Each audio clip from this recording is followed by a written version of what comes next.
Hey y'all everybody, welcome back.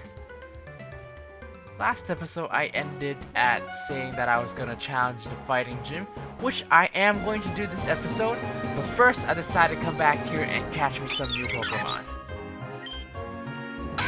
And what do you know, first thing that comes out is a Starly, so I'm looking to catch all the flying Pokemon. I think that should be part of my mono-type challenge. I actually have no way of not killing this Starly with Pikachu right now because he's just too strong. So I'm just gonna have to chuck Pokeballs at it and hopefully I can catch it. But it looks like it's not gonna be this easy. This Starly's not giving up at all. And lucky for me, I've counted already. There's only about a little bit less than 60 Pokemon in the whole game, like the whole series, all 770 Pokemon that are actually flying. So let's say I catch a Pidgey, and I level up through like Pidgeotto and Pidgeot. I'm still gonna count that as me catching them. So as long as I have the Pokedex record, I guess. This Starly though, just won't give up at all. I only have 3 more Pokeballs left. Come on.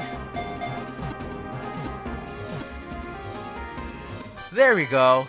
That was a lot tougher than expected. But finally, Pikachu has its first friend. And welcome to the Team Starly. And let's pick a good nickname for it. Let's see, something original. So like to be original.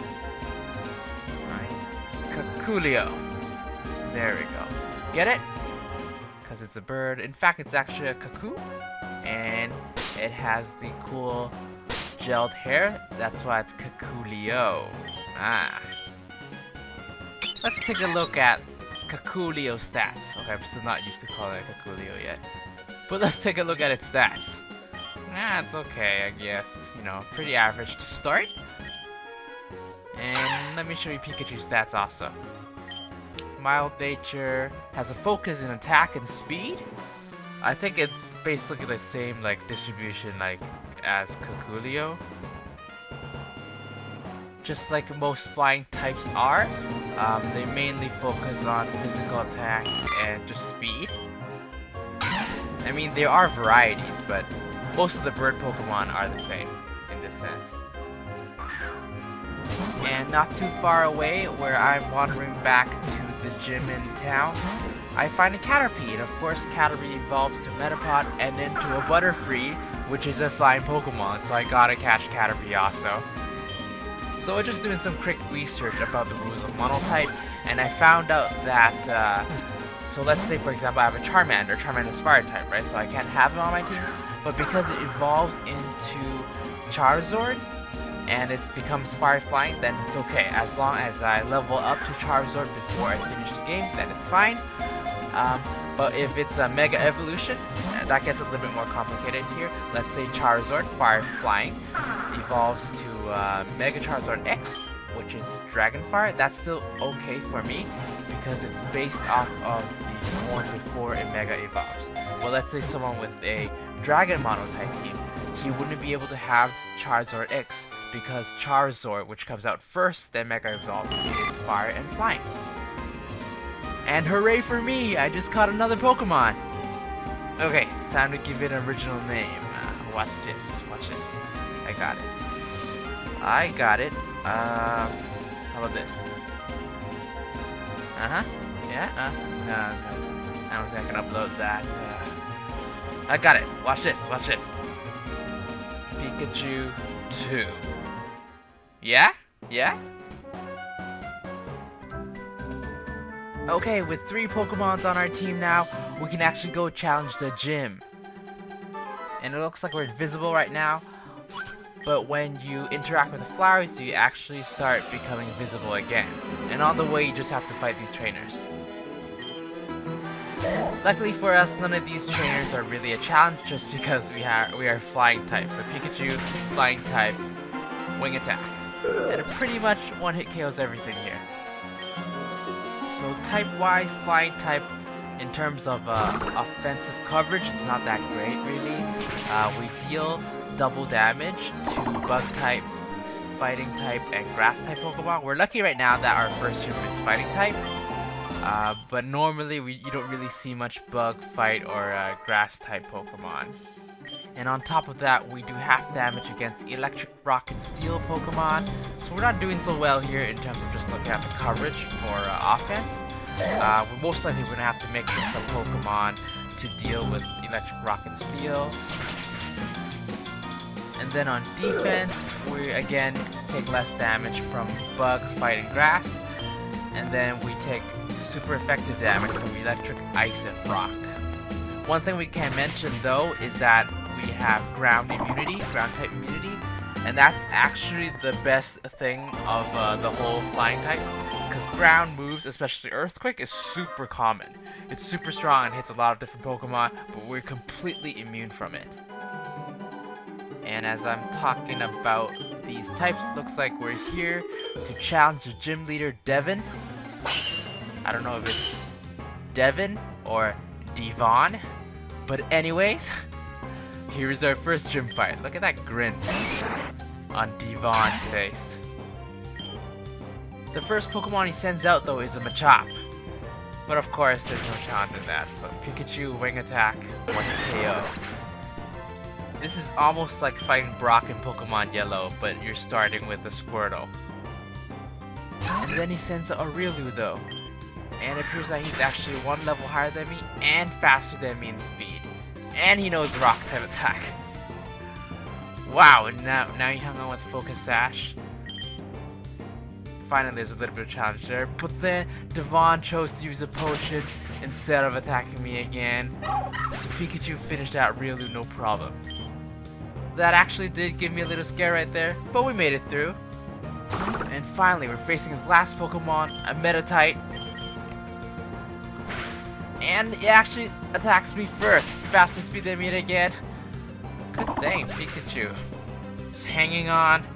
Finished the Meditite with 1 hit also. And there you have it. That was the first gym battle. And now we've earned the Discipline Badge. And a TM. It's Brick Break. I'm gonna have to look into it, see if I can give it to certain Pokemon that I have. But I have a feeling it's only gonna be for fighting type Pokemon. So I might not have any use for it right now. Now that we finished our first gym, let's move on from Superior City and go on to the next. So let's move this rock right here. There we go. And then we move on. Route 302. But before we go to the next town, I think we're just gonna catch a Pokemon here again also. It's because I know we can catch a Pidgey here and a Hoppip. So this is also a flying Pokemon, flying grass. Luckily it survived with a red HP. Oh, but then it heals back up, of course, making life a little bit more difficult. But I can't hit it anymore, so I'm just gonna throw Pokeballs at it again. Chances are I probably won't have most of these Pokemon I have right now as my core member. I don't know yet. I haven't decided on the full team yet. Actually, a Hoppip, when it does evolve to Jumpluff, it might actually be useful. And I will name this Pokemon Q-Tip. Because Jumpluff, when it evolves to Jumpluff, it looks like a Q-Tip.